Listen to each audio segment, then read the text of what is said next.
Hello gamers! Let's talk about Alone Shattered Tribes.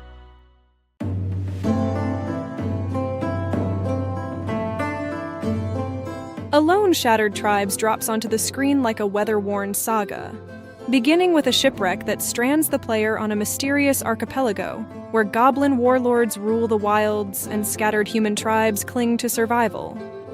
From the moment the battered hull is repaired, the world opens up as a procedurally generated collection of islands, each with its own tasks, hidden caves, cursed crypts, and hostile camps that demand stealth, combat, or clever negotiation.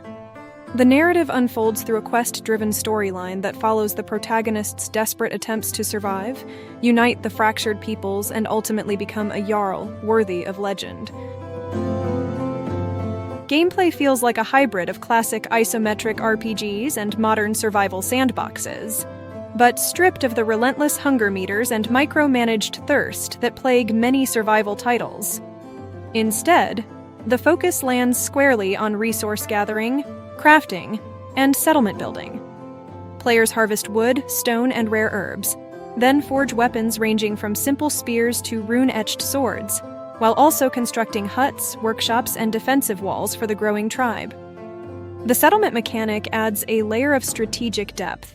As more blood brothers join, the player can assign roles, upgrade structures, and even influence the morale of the community, turning the island into a living, breathing hub that reacts to the player's choices. Combat is deliberately tactical, encouraging players to study enemy patterns before charging in. Goblin foes vary from sneaky scouts that hide among the foliage to hulking brutes guarding fortified forts, and the occasional undead risen from cursed crypts adds a chilling surprise.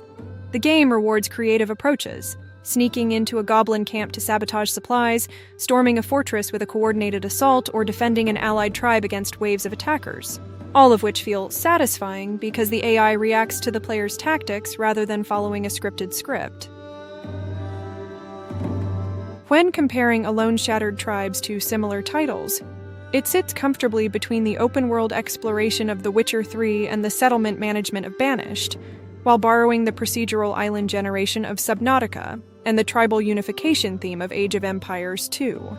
Unlike The Witcher 3, there is no sprawling political intrigue. The focus remains intimate, centered on the immediate needs of the tribe and the looming goblin threat. Compared to Banished, the combat element is far more prominent, providing a constant sense of danger that keeps the settlement work from feeling too passive.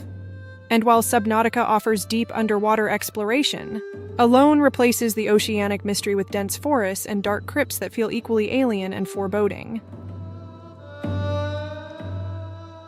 One of the most striking positive aspects I discovered after several playthroughs is the game's ability to blend narrative and sandbox freedom without overwhelming the player.